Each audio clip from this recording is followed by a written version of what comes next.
Biz kешеден beri айтып жатқан жасанды интеллект туралы үйреніп келдік.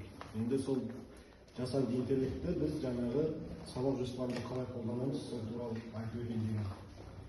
Енді бұл жерде мен мысалы модульдің атауы кабельдік монтаждау жұмыстарын орындау. Бұл жерде сабақтың тақырыбы, мысалы сіздер жаңадан тақырып жазып жатсаңыздар, generate дегенге кіресіздер. И мен бұл жерде міне тақырыбым тұр дайын.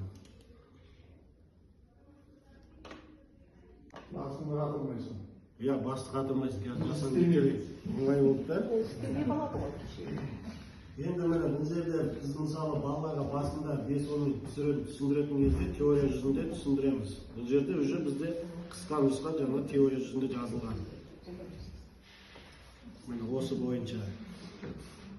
Одан кейін жаңағы сұрақ жауап дегеніміз, мұнда бізде мысалы квиз деген бар. Бұл жерде жаңағы квиз деген тест.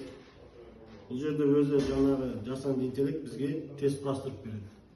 Мұнда мысалы А деген кезде 12 сұрақтан тұрады. Жаңағы сұрақтар. Одан кейін бұл жерде біз мысалы UTP кабель дегеніміз не деген, уже бұл жерде бізде жаңағы терминдер. Бұл жерде жауаптармен тұрады. UTP кабель деген сол деректерді тасымалдау деген сияқты.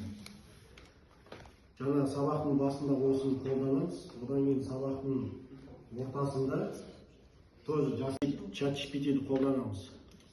Бұл жерде ChatGPT-ге мысалы промпт арқылы жазсақ, жаңағы біз жұмысымыз не істеу керек.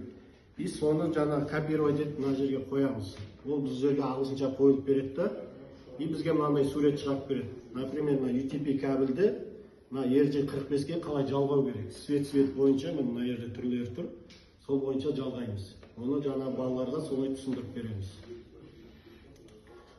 Одан кейін бар бізде мына жерде нәтижелер талдау. Яғни бұл жерде жасанды интеллект құралы Miro AI.